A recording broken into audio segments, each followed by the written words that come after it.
न्यूनतम वेतन और लेबर कोड को लेकर आज जिलाधिकारी को ज्ञापन सौंपा गया है और उस ज्ञापन में क्या कुछ मांग है इनकी और कब ये देशव्यापी हड़ताल करने वाले हैं, इसकी जानकारी इनसे लेते हैं। सर, क्या नाम है आपका और किस तरह का ज्ञापन आज आपने जो है सौंपा? गंगेश्वर दत्त शर्मा, संयुक्त ट्रेड यूनियन मोर्चा गौतम बुद्ध नगर।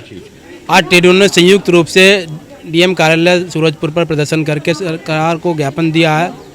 आज पूरे देश के अंदर जैसा पहले घोषित था 20 मई को देशव्यापी हड़ताल की घोषणा ट्रेड यूनियन ने की थी।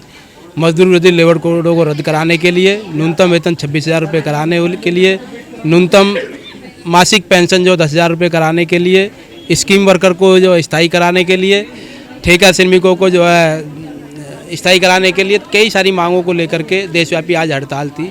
लेकिन पहलगाम की घटना के बाद जो देश के अंदर राजनीतिक हालात बने हैं उसको ध्यान में रखते हुए ट्रेड यूनियन ने उस जिम्मेदारी को महसूस किया और उस हालात को देखते हुए आज की हड़ताल को 9 जुलाई 2025 को करने का निर्णय लिया है।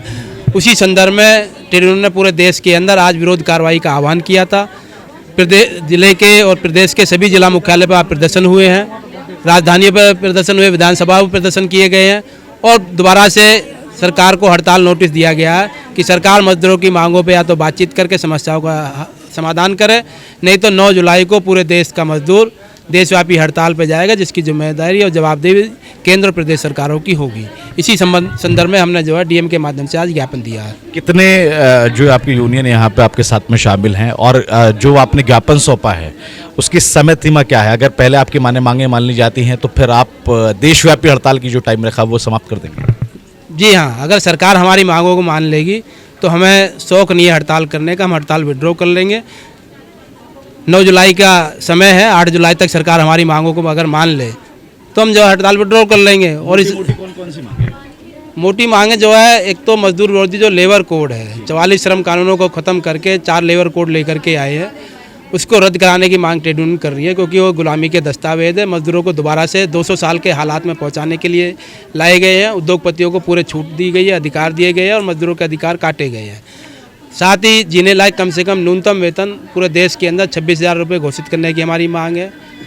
आंगनवाड़ी स्कीम वर्कर है उसको रेगुलर किया जाए, ठेका और कच्चे श्रमिकों को भी जो रेगुलर किया जाए, मासिक पेंशन जो 10,000 रुपये की जाए। ये कई मांगे हैं जिनको लेकर के जो हमारा ये आंदोलन है। इसमें राष्ट्रीय स्तर पे बीएमएस एक यूनियन है जो आरएसएस की है, उसको छोड़ करके जितने भी राष्ट्रीय फेडरेशन है या राज्य स्तर के फेडरेशन सभी लोग इसमें शामिल है। गौतम बुद्ध नगर में भी सभी ट्रेड यूनियन यहाँ शामिल है, हमारे साथ है। सब संयुक्त रूप से आए हैं। एक्टू के साथी है, एटक के है, यूटीसी से है, टीयूसी के, यानी सभी संगठनों के ट्रेड यूनियन के जो साथी हैं यहाँ आए हैं और सभी साथ एक साथ है।